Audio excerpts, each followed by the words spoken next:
Very good. Good afternoon, everyone. I am privileged to be here with Mr. David Strauss, renowned attorney in Fort Lauderdale. My name is Stephanie Cates, and I actually work with his lovely wife, Yamilet, with Merchant Processing Solutions.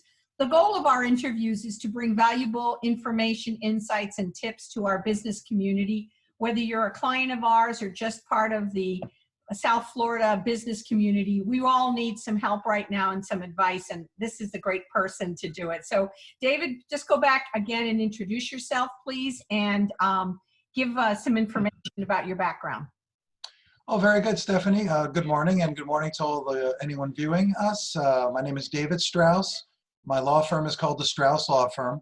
I've been practicing law for over 25 years, 10 years in New York, and over 15 years here in South Florida. We're located in Fort Lauderdale. We practice mainly in the Tri-County area, Palm Beach, Miami, and Broward.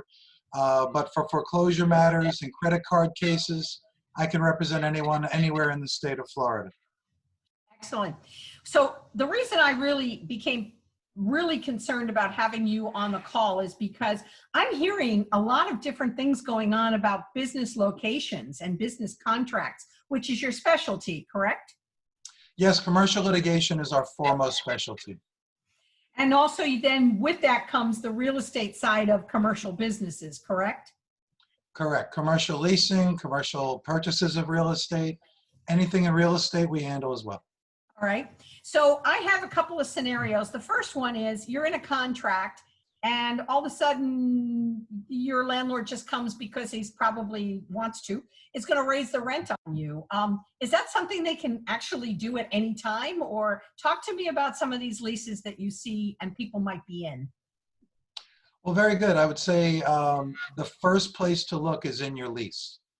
Because if tenants have a written lease, and they don't have to have a written lease, but if they do happen to have a written lease, the lease itself may restrict what the landlord can increase by. It's usually a percentage, or it might be a specific number that's already set forth. Now, if you look at your lease and you see that the term is about to expire, and the landlord wants to raise the rate for the renewal of the lease, it's a brand new agreement that you'd be entering into, and the landlord could ask for anything legal they want to ask for. The tenant is always free to not agree to it. Yeah, that's what I was kind of understanding as well. And Stephanie, I might add also, a lot of people are on a month-to-month basis. So my advice about the term expiring, if with a month-to-month tenant, the term expires every month.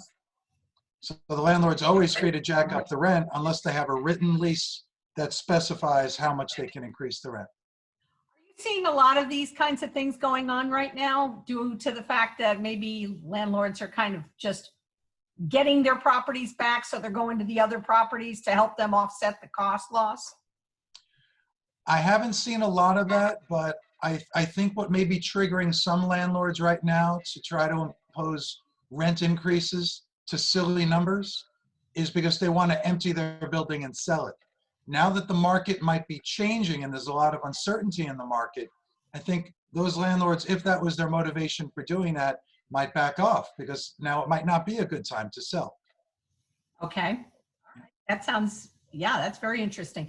So I didn't even think it. They're trying to vacate, so they raise the prices. Do you find a lot of people with contracts in real estate buildings or within the building, they've got just a unit? Are you finding that what happens when they can't pay? How long would they be in breach then to be kicked out? Will it last the 3 to 4 months that we have available during this time? Let's say I'm a hairdresser and I rent a unit. I'm gonna maybe I'm not going back to work until June or July. And I either pay my rent at home or I pay my rent there. What do you suggest for those people? Any thoughts? Well, yeah, quite a few. It's sad what's going on right now. And it's putting a lot of people who have a commercial lease as a tenant in a very difficult position. Obviously with the hairdresser, great example, someone who really can't operate their business right now. But by the same token, it's not the landlord's fault. It's not the landlord's responsibility.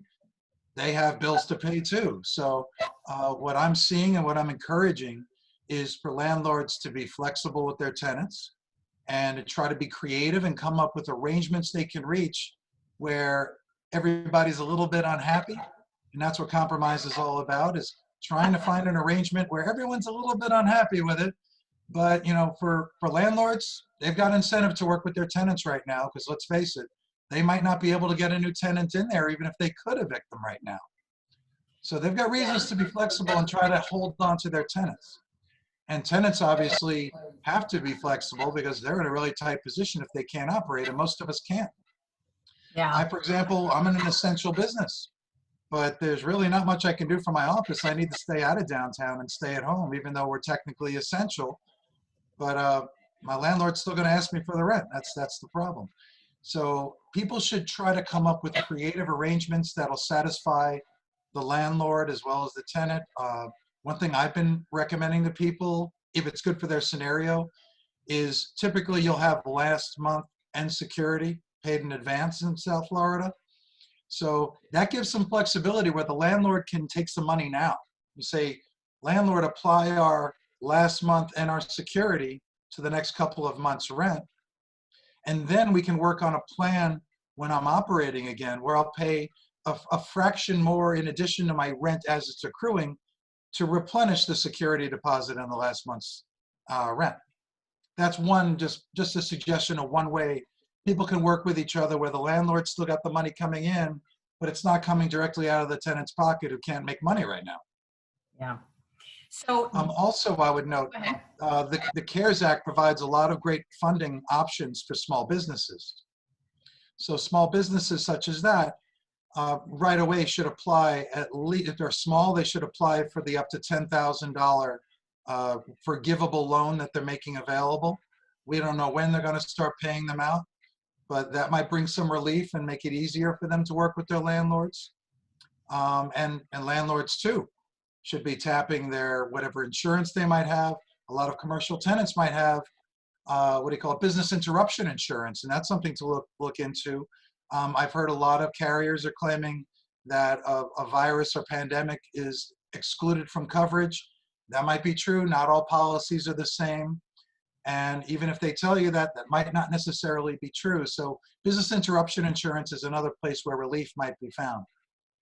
Okay, excellent, excellent.